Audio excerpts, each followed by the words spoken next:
നമുക്ക് മറ്റൊരു വാർത്തയിലേക്ക് പോകാം. ആലുവയിൽ മദ്യപാനികൾ തമ്മിലുള്ള സംഘർഷത്തിൽ ബൈക്ക് കത്തിച്ചു. എവിടെയാ സ്ഥലമെന്നറിയൂ? നമ്മുടെ ശിവരാത്രി മണപ്പുറത്ത്. ആലുവ ശിവരാത്രി മണപ്പുറം വളരെ പരിപാവനമായ ഒരു സ്ഥലമല്ലേ? അവിടെങ്ങും ആരും വേണ്ട വിധത്തിലുള്ള രാത്രിയിലൊന്നും ഗൗരവത്തോടു കൂടി കാണുന്നില്ല എന്നുള്ളതാണ്. അവിടെ ചില സാമൂഹ്യ വിരുദ്ധരൊക്കെ പല സമയങ്ങളിലും അഴിഞ്ഞാട്ടം തുടരുന്നുണ്ട് ആ പരിസരങ്ങളിൽ. ശിവരാത്രി മണപ്പുറത്താണ് ഈ സംഭവം.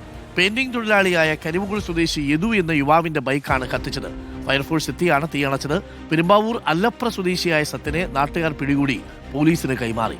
നിതിൻ സേവ്യറുണ്ട് കൂടുതൽ വിവരങ്ങളുമായി. നിതിൻ സേവ്യർ, ഇത് എപ്പോഴായിരുന്നു സംഭവം? അർദ്ധരാത്രിക്ക് ശേഷമായിരുന്നോ?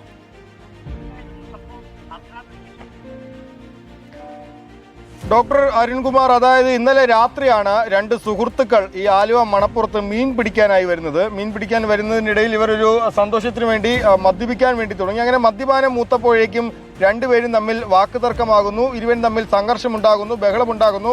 അതിന്റെ വാശിക്കാണ് പെരുമ്പാവൂർ അല്ലപ്ര സ്വദേശിയായ സത്യൻ എന്നയാൾ അവിടെ പാർക്ക് ചെയ്തിരുന്ന ഒരു ബൈക്ക് തീയിട്ട് നശിപ്പിക്കുന്നത്. പെയിന്റിംഗ് തൊഴിലാളിയായ കരിമുകൾ സ്വദേശി യദു എന്ന യുവാവിന്റെ ബൈക്കാണ് കത്തിച്ചത്. പിന്നീട് അവിടെ ഉണ്ടായിരുന്ന ആളുകൾ ഫയർഫോഴ്സിനെ വിളിച്ചു വരുത്തി. ഫയർഫോഴ്സ് എത്തിയാണ് ഈ തീ അണച്ചത്. ആലുവ ശിവരാത്രി മണപ്പുറത്ത് ഇന്നലെ രാത്രിയാണ് ഈ സംഭവം നടക്കുന്നത്. രണ്ട് മദ്യപാനികളായ സുഹൃത്തുക്കൾ ചേർന്നുണ്ടായ വഴക്കിനെ തുടർന്നാണ് ഇത്തരത്തിലുള്ള ഒരു അക്രമം അവിടെ നടക്കുന്നത്. പിന്നീട് സത്യൻ അവിടെ നിന്നും ഓടി രക്ഷപ്പെടാൻ ശ്രമിക്കുകയായിരുന്നു. ഫയർഫോഴ്സ് എത്തി തീ അണച്ചപ്പോഴേക്കും പിന്നീട് നാട്ടുകാർ ഇയാളെ ഓടിച്ചിട്ട് പിടികൂടി പോലീസിനെ ഏൽപ്പിക്കുകയായിരുന്നു. നിലവിൽ ആലുവ പോലീസ് ഇയാളെ കസ്റ്റഡിയിലെടുത്ത് റിമാൻഡ് ചെയ്തിട്ടുണ്ട്.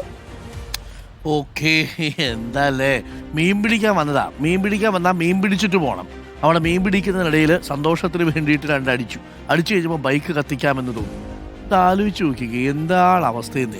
അതും പരിപാവനമായ നമ്മുടെ ആലുവ ശിവരാത്രി മണപ്പുറത്ത്. ശരിക്കും പറഞ്ഞാൽ അവിടെയൊക്കെ ഒരു ടൂറിസ്റ്റ് സ്പോട്ടായിട്ടൊക്കെ ഡെവലപ്പ് ചെയ്ത് പോലീസിൻ്റെ പെട്രോളിങ്ങും ഒക്കെ കൊടുത്ത് ആ സ്ഥലമൊക്കെ നീറ്റായിട്ട് വെച്ചാൽ എത്ര മനോഹരമായ സ്ഥലമാണ്. പുഴയുടെ തീരത്തുള്ള സ്ഥലമല്ലേ? നോക്കൂ, അതൊന്നും ആരും മൈൻഡ് പോലും ചെയ്തില്ല. രാത്രിയൊക്കെ പണ്ടുകാലത്തൊക്കെ അവിടെ സാമൂഹ്യ വിരുദ്ധരുടെ കേന്ദ്രമായിരുന്നു. ഇപ്പോൾ കുറച്ചൊക്കെ ആശ്വാസമായി. അതിനിടയിലാണ് ഈ വാർത്ത ഇപ്പോൾ വരുന്നത്. എന്തല്ലേ.